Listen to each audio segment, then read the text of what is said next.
The gentle hum of jet engines filled the air as passengers settled into their seats, stowing bags and preparing for takeoff. It was a routine flight from New York to Los Angeles, or so it seemed. Little did anyone know, the events about to unfold would spark a viral sensation and ignite a nationwide conversation on prejudice and assumptions.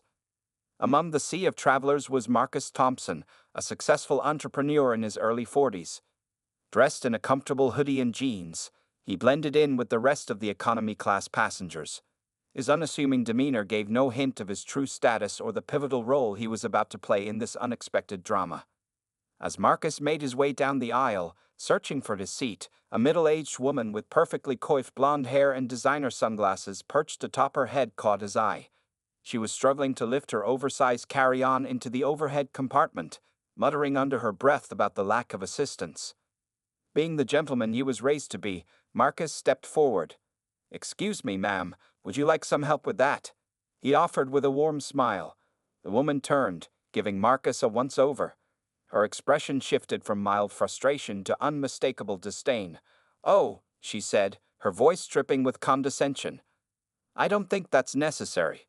I wouldn't want you to strain yourself." Marcus blinked, taken aback by her tone.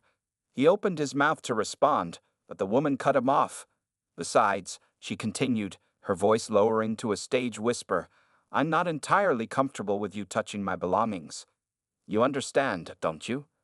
A tense silence fell over the nearby passengers. Some pretended not to hear, while others exchanged uncomfortable glances. Marcus stood frozen, a mix of shock and hurt evident in his eyes. Just then, a flight attendant approached, her practiced smile faltering as she sensed the tension. "Is everything all right here?" she asked, looking between Marcus and the woman. Before Marcus could speak, the woman turned to the flight attendant with an air of entitlement.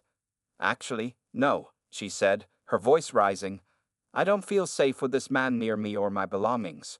Surely you have some kind of policy about this?" The flight attendant's eyes widened, clearly caught off guard by the blatant display of prejudice. She fumbled for words, torn between addressing the woman's inappropriate behavior and maintaining professional decorum. It was at this moment that Marcus finally found his voice. "Ma'am," he began, his tone calm but firm, "I understand you might have some preconceived notions about me based on my appearance, but I can assure you, your assumptions are not only incorrect but deeply hurtful." The woman scoffed, crossing her arms defensively. "I don't know what you're implying, but I have every right to feel safe on this flight. Perhaps you should find another seat, away from the first-class section." A murmur rippled through the cabin. Passengers who had been pretending not to notice now turned their full attention to the unfolding scene. Smartphones appeared, their cameras trained on the confrontation. Marcus took a deep breath, straightening his posture. There was a subtle shift in his demeanor, a quiet confidence that seemed to radiate from within. "You're right," he said softly. "Everyone deserves to feel safe when they travel, including me."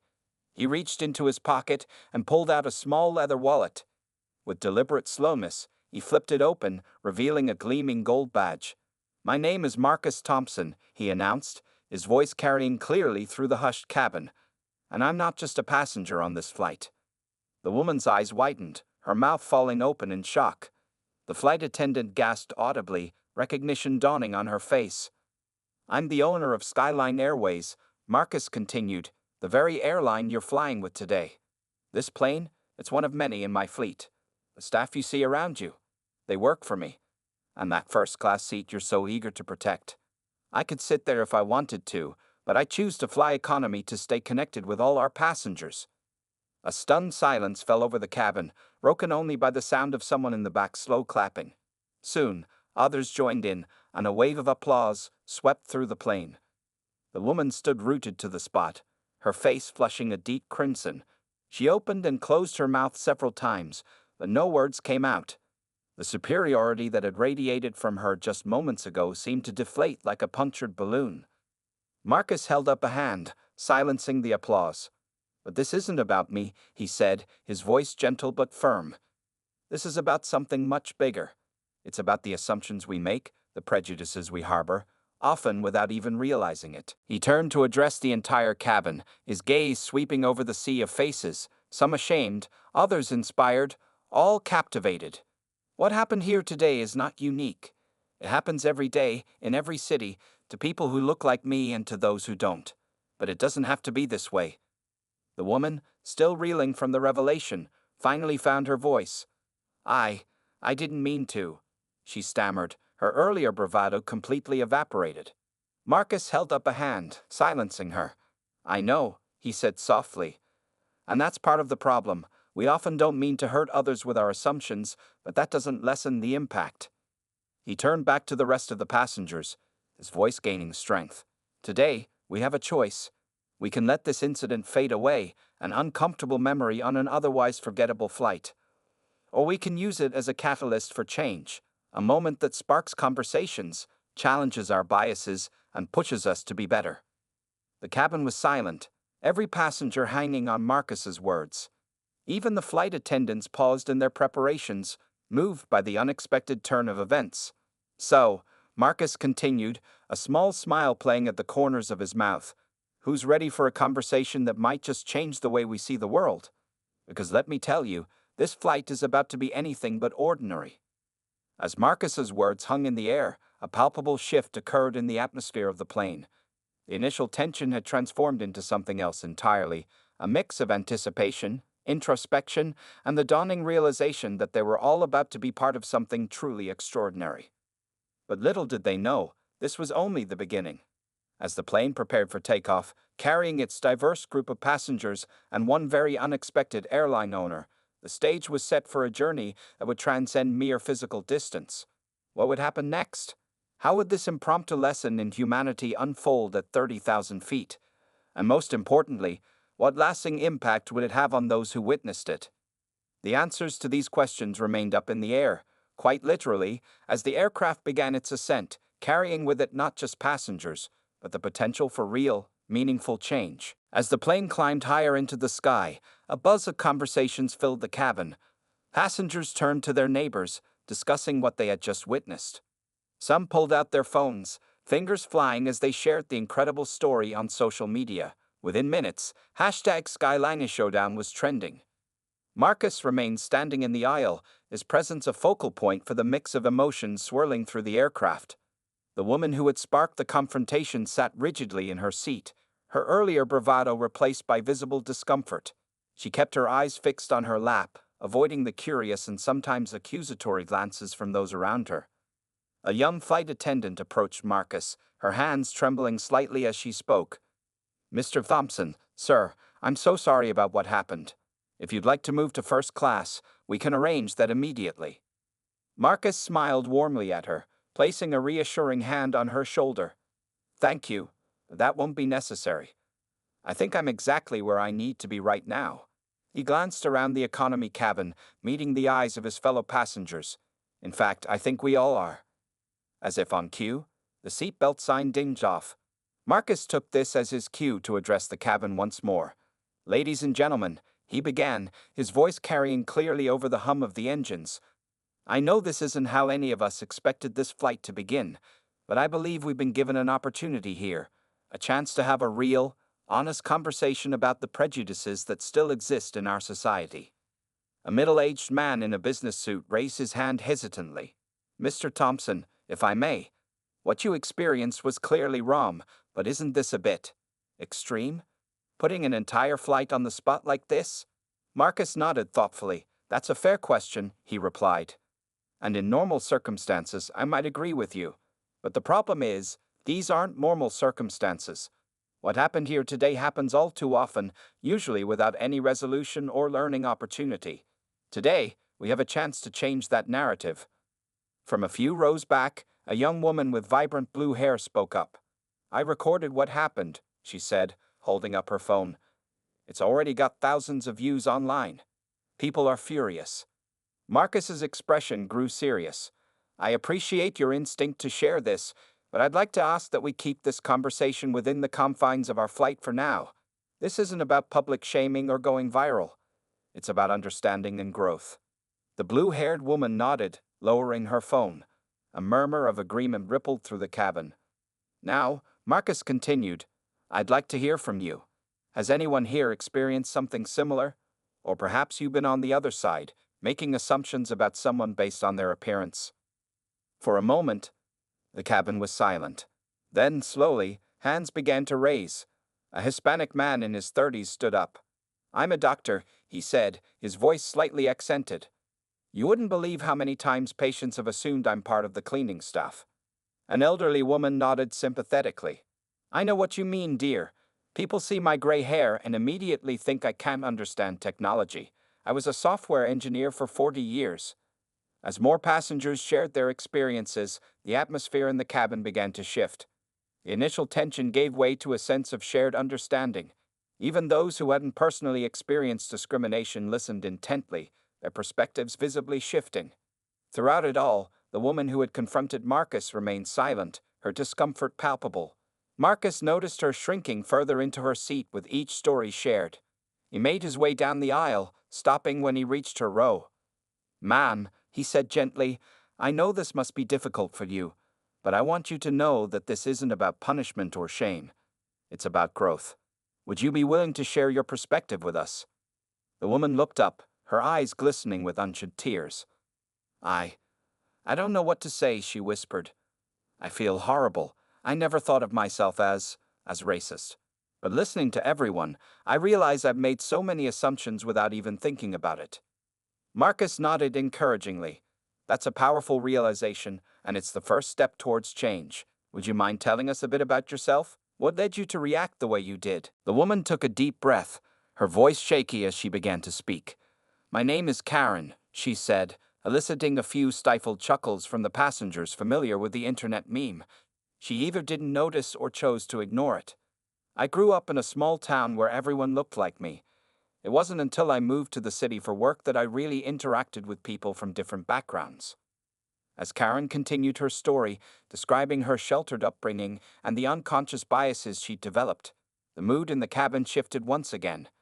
The initial anger towards her began to soften, replaced by a complex mix of emotions: understanding, empathy, and for some, recognition of their own hidden prejudices. Marcus listened intently, nodding encouragingly. When Karen finished, he addressed the entire cabin once more. "Thank you for your honesty, Karen. It takes courage to confront our own biases, especially in a public setting like this. What we're doing here, this open, honest dialogue, is how real change begins." As the conversation continued, passengers from all walks of life shared their stories. A young Muslim woman spoke about the discrimination she faced wearing her hijab. An Asian man recounted the microaggressions he encountered daily. A transgender teenager, initially hesitant, found the courage to share their experiences with the support of their fellow passengers. With each story, the atmosphere in the cabin grew more charged. Emotions ran high. There were tears, moments of tension, and bursts of supportive applause. Through it all, Marcus guided the conversation with the skill of a seasoned facilitator, ensuring that every voice was heard and respected. As the flight progressed, something remarkable began to happen. Passengers who had boarded as strangers, separated by invisible barriers of race, class, and prejudice, began to connect on a deeper level. Business cards were exchanged, social media handles shared, and promises made to continue these important conversations beyond the confines of the flight. But as the plane began its descent towards Los Angeles, a new tension arose. The passengers, now united in a shared experience, faced an uncertain future. How would they carry this newfound understanding into their everyday lives? Would the connections forged at 30,000 feet survive the return to solid ground? And for Marcus, a new challenge loomed. As the owner of the airline, he now faced a decision that could have far-reaching consequences. How could he use this experience to create lasting change within his company and potentially the entire airline industry? As the seatbelt sign dinged on and the flight attendants prepared for landing, Marcus stood one last time to address his fellow travelers. "My friends," he began, his voice filled with emotion, "we've shared something truly special today. But our journey doesn't end when we step off this plane. The real test lies ahead." The plane touched down on the runway, marking the end of a flight that had become so much more than a simple journey from New York to Los Angeles. As the passengers prepared to disembark, the air was thick with anticipation. What would happen next? How would this experience change their lives? And what surprises still lay in store for Marcus Thompson and his newfound allies in the fight against prejudice. As the passengers filed off the plane, there was a palpable sense of reluctance. Many lingered, exchanging contact information and heartfelt goodbyes. The experience they had shared had forged connections that felt too precious to simply walk away from. Marcus stood by the exit, shaking hands and sharing words of encouragement with each passenger as they left. When Karen approached, there was a moment of tension. She paused, visibly struggling with what to say.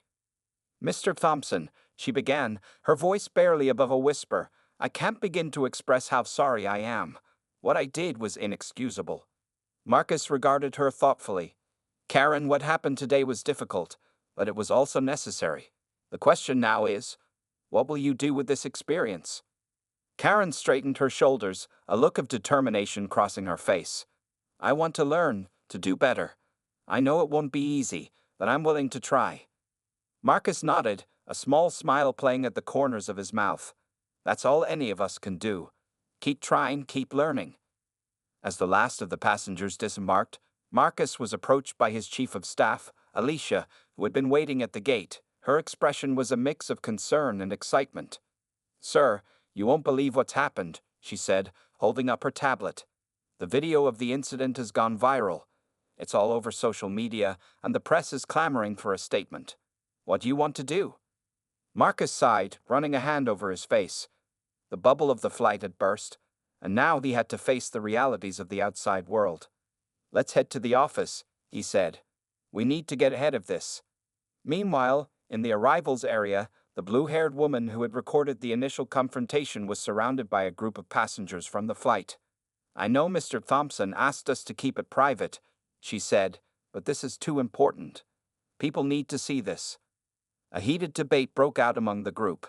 Some argued that sharing the video would spread awareness, while others felt it betrayed the trust and intimacy of their shared experience. Across the airport, Karen sat alone in a coffee shop, staring at her phone. Her social media was blowing up, with friends and family asking if she was the racist Karen from the viral video. Tears streamed down her face as she grappled with the public shame and her own internal struggle. Back at Skyline Airways headquarters, Marcus sat in an emergency meeting with his executive team. The room was tense, opinions divided on how to handle the situation. "This could be a PR nightmare," warned the head of marketing.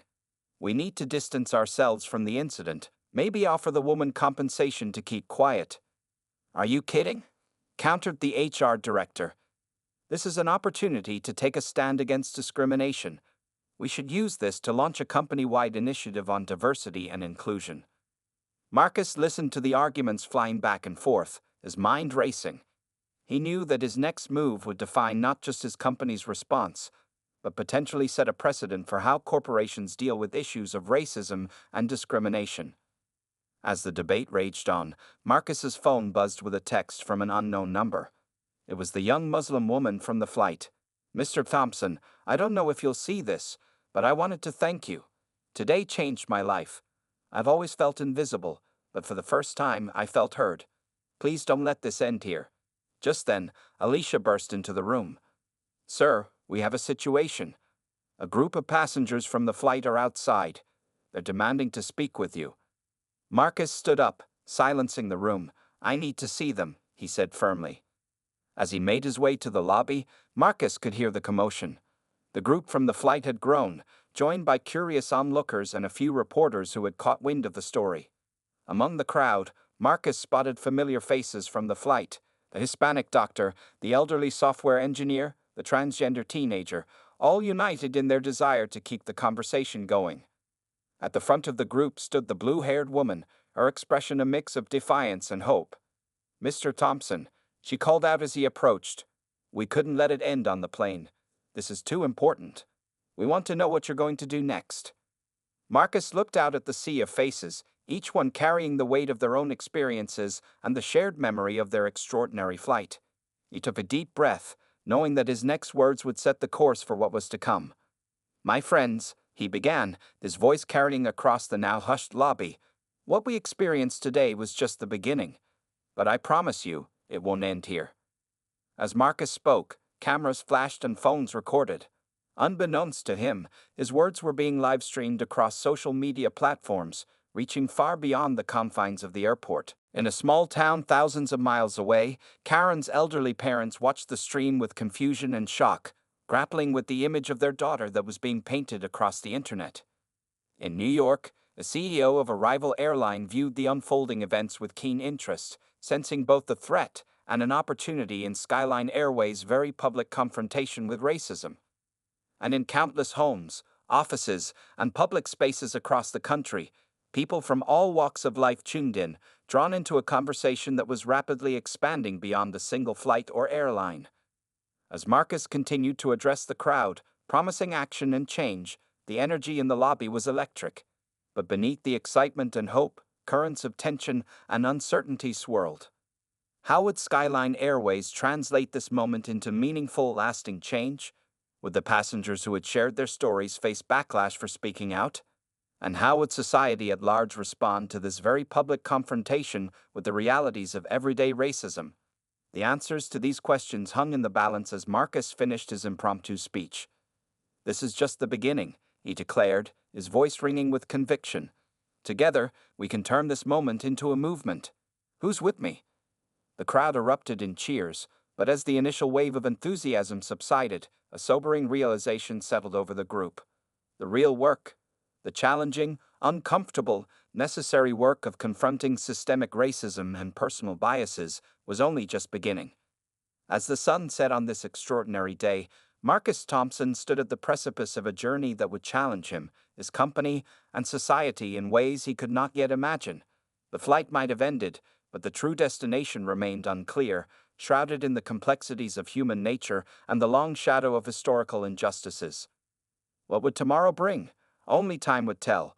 But one thing was certain: nothing would ever be the same again. In the days following the fateful flight, the story of Marcus Thompson and the passengers of Skyline Airways Flight 1382 exploded across the nation. News channels ran endless segments dissecting the incident. Social media buzzed with hashtags like #SkylineShowdown and #FlyingWildlack, and pundits debated the broader implications for race relations in America. Marcus found himself thrust into the spotlight, hailed as both a hero and a troublemaker. Invitations for interviews poured in from major networks, and civil rights organizations reached out seeking partnerships. But with the increased attention came increased scrutiny, and not everyone was pleased with Marcus's handling of the situation. A week after the flight, Marcus sat in his office, poring over a stack of reports. The incident had sparked a company-wide audit of Skyline's hiring practices and customer service policies. The results were sobering, revealing unconscious biases deeply embedded in the airline's operations. Just as Marcus was considering how to address these issues, his assistant burst in. "Sir, you need to see this," she said, handing him a tablet. On the screen was a live stream of a protest outside Skyline's main hub. A group of passengers from Flight 1382, led by the blue-haired woman, were demanding immediate action on the promises Marcus had made. "We won't be silenced." The blue-haired woman shouted into a megaphone. "Mr. Thompson promised change, and we're here to make sure he delivers." Marcus felt a mix of pride and apprehension. He had inspired these people to take action, but now the pressure was on to live up to their expectations. As he watched the live stream, his phone buzzed with a text from Karen, the woman whose actions had sparked this whole chain of events. "Mr. Thompson," the message read, "I know I'm probably the last person you want to hear from, but I need your help. Since the video went viral, I've lost my job and my friends. I'm trying to learn and do better, but it feels like the whole world is against me. Is there any way we could talk?" Marcus stared at the message, conflicted. On one hand, Karen's actions had been inexcusable. On the other, wasn't the point of this whole movement to promote understanding and growth? Before he could respond, his chief of staff entered with more pressing news. "Sir, the board of directors has called an emergency meeting. They're concerned about the company's image and the potential impact on our stock prices. Some are pushing for you to step down." Marcus felt the weight of the world on his shoulders. He had started this conversation, but now it seemed to be spiraling out of his control. As he prepared to face the board, he couldn't help but wonder if he had bitten off more than he could chew. Meanwhile, across the country, the passengers from Flight 1382 were grappling with their newfound roles as reluctant activists. The Hispanic doctor found himself fielding calls from medical associations interested in addressing discrimination in healthcare. The elderly software engineer was invited to speak at tech conferences about ageism in the industry. The young Muslim woman started a blog about her experiences, which quickly gained a devoted following. But with increased visibility came increased vulnerability. The transgender teenager, whose heartfelt story had moved many on the flight, now faced online harassment and threats. The retired teacher who had shared her experiences with subtle racism in education found her past being scrutinized by internet sleuths looking for any hint of impropriety. As the day of the board meeting approached, tensions reached a fever pitch. News leaked that Skyline's biggest rival, Jetstream Airways, was planning to launch a major diversity and inclusion initiative, seemingly trying to capitalize on Skyline's moment in the spotlight. The morning of the meeting, Marcus arrived at Skyline headquarters to find the building surrounded by protesters. On one side were supporters carrying signs with slogans like "Fly the Inclusive Skies" and "Stand with Skyline." On the other, a smaller but vocal group accused Marcus of promoting reverse racism and called for a boycott of the airline. As Marcus made his way through the crowd, he spotted a familiar face, Karen. She stood apart from both groups, looking lost and unsure. Their eyes met for a moment, a silent acknowledgement passing between them. Inside, the boardroom was a powder keg of tension. Executives' faces were grim as Marcus took his seat at the head of the table. Before the meeting could officially begin, the door burst open, and in walked the blue-haired woman from the flight, somehow having gained access to the secure floor. "I'm sorry for the interruption," she said, her voice shaking but determined, "but we can't let you make decisions about our story behind closed doors. We demand a seat at the table." The room erupted into chaos. Board members shouted for security, while others argued about the legal implications of allowing a civilian into a confidential meeting.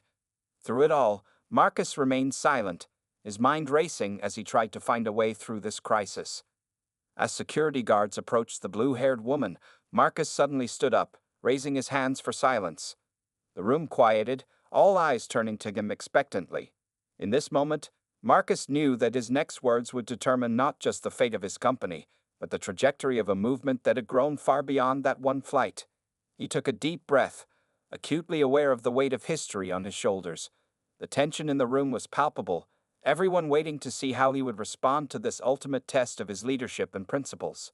"Ladies and gentlemen," Marcus began, his voice steady despite the turmoil in his mind, "before we make any decisions, I think it's time we all took another flight together."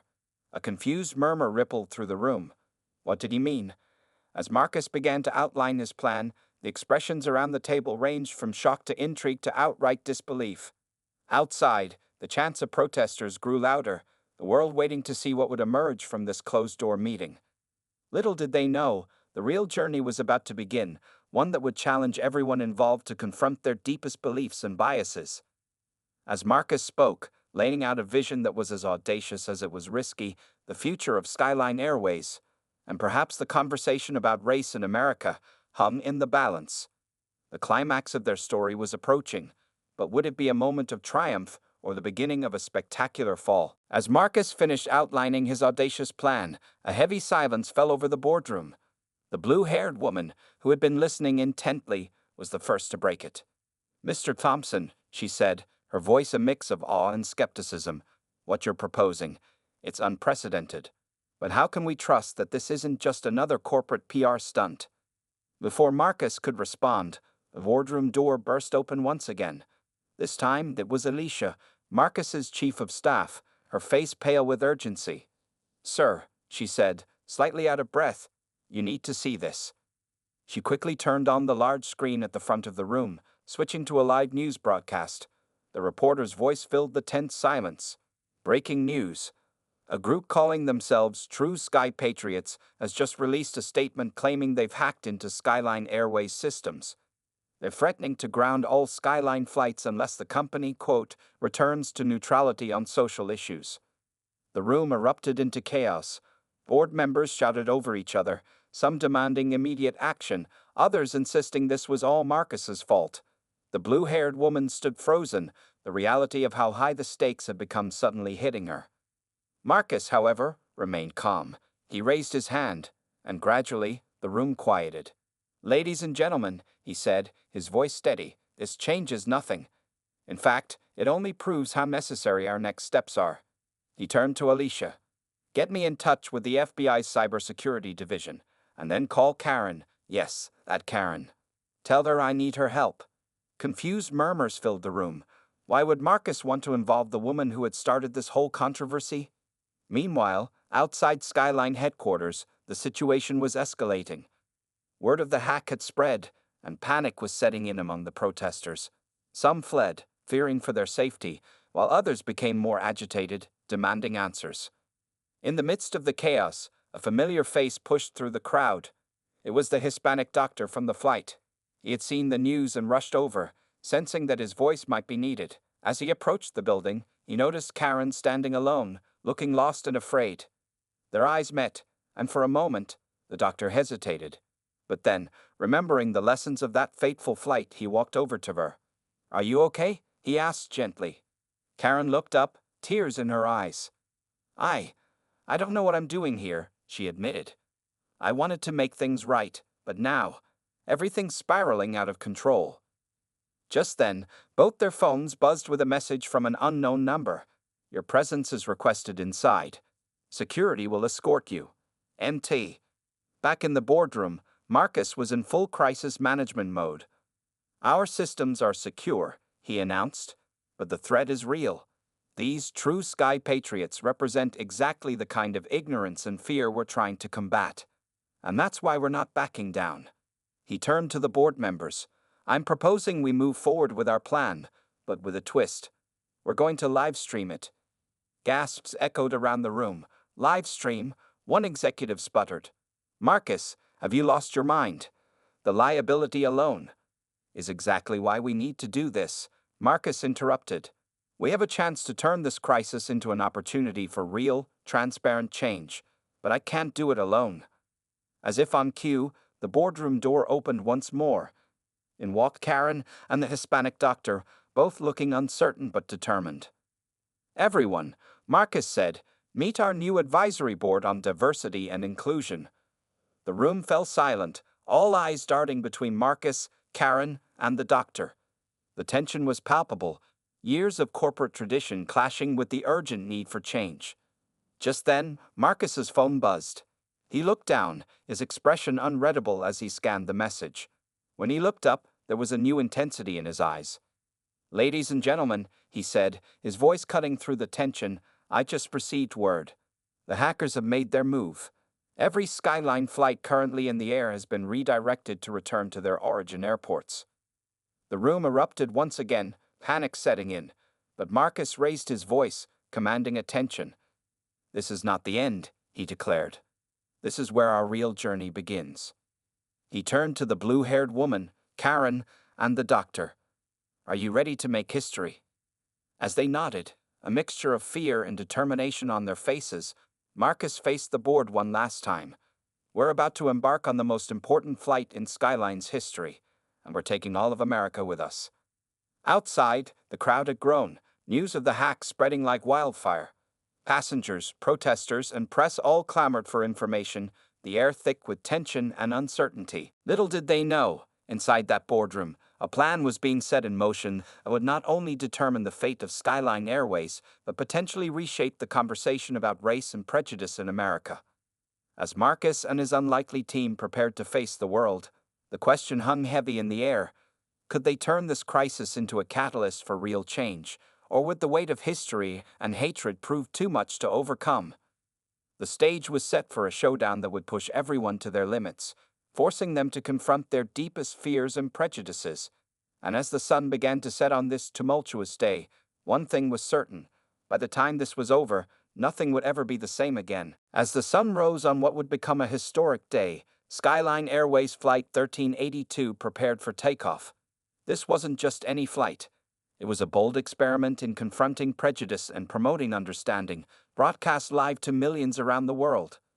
On board were Marcus Thompson, Karen, the Hispanic doctor, the blue-haired woman, and a carefully selected group of passengers representing diverse backgrounds and perspectives. The tension in the cabin was palpable as people took their seats, eyeing each other warily. As the plane taxied down the runway, Marcus stood at the front of the cabin, his voice steady despite the weight of the moment.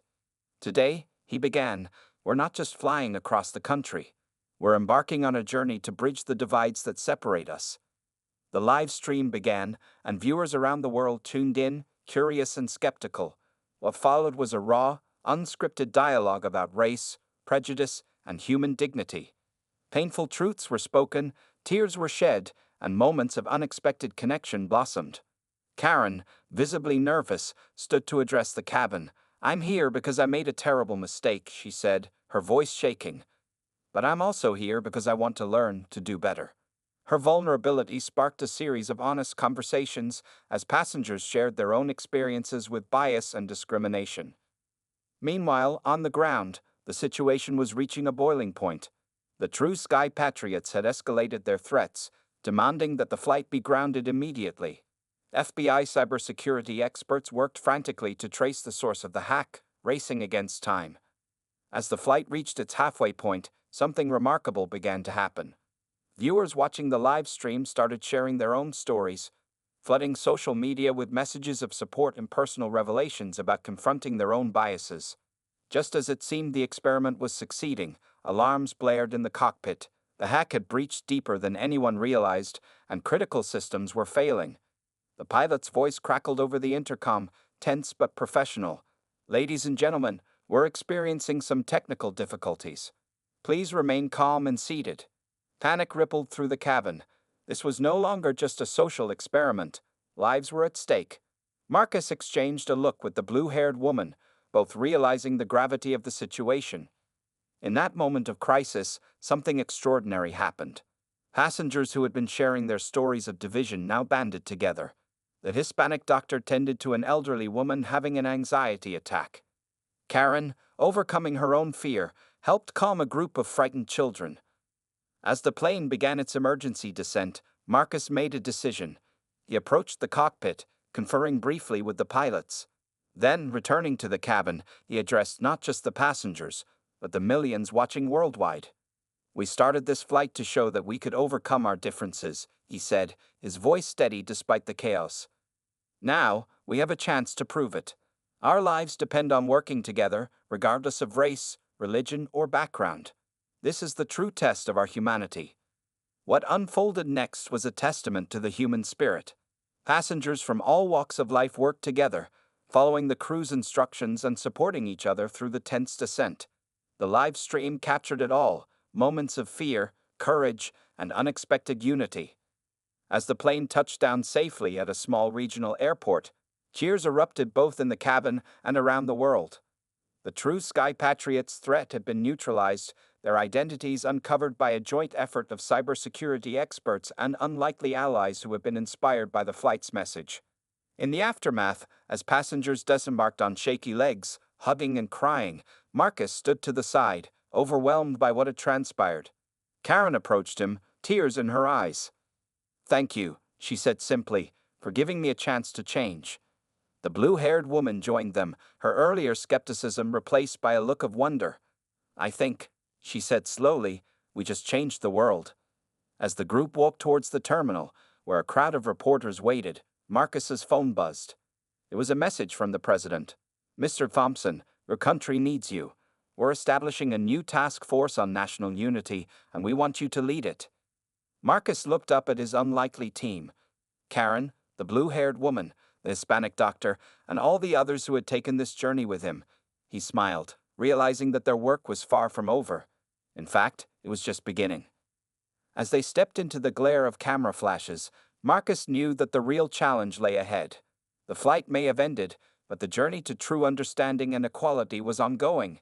It would require courage, compassion, and the willingness to have difficult conversations every single day. The world had watched as a group of strangers confronted their prejudices at 30,000 feet. Now, it was time for everyone to continue that work on the ground. As Marcus prepared to address the waiting press, he took a deep breath, ready to invite all of America to join them on the next leg of this incredible journey. the story of Flight 1382 would be told for generations, not just as a tale of a daring social experiment or averted disaster, but as the day when everyday people proved that even in the face of fear and division, our shared humanity could triumph.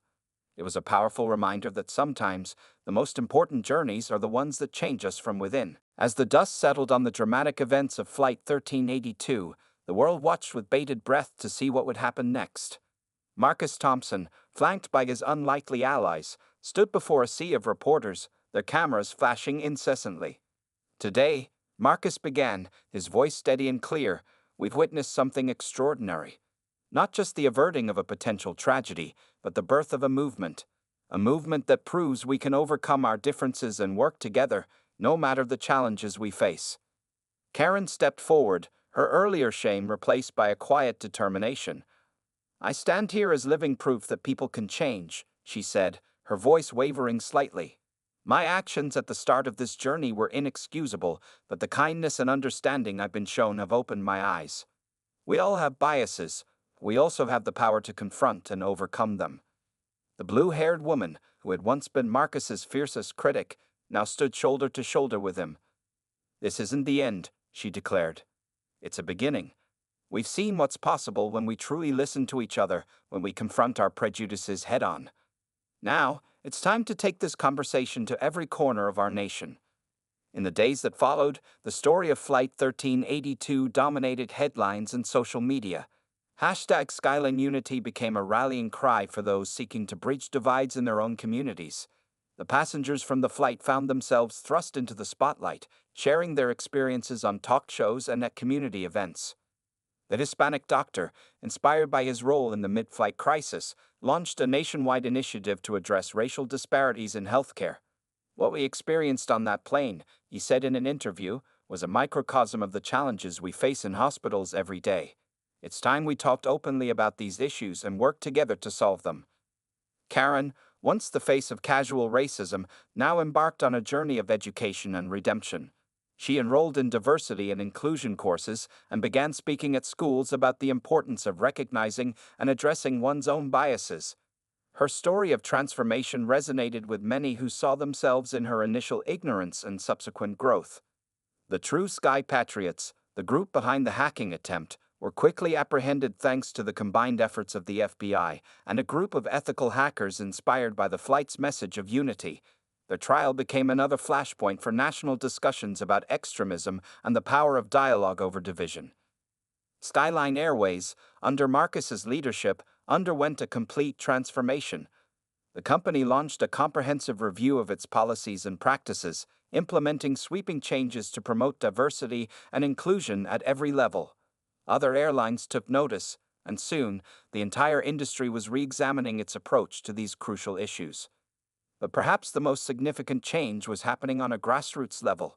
Inspired by the conversations they'd witnessed on the live stream, people across the country began organizing their own unity flights.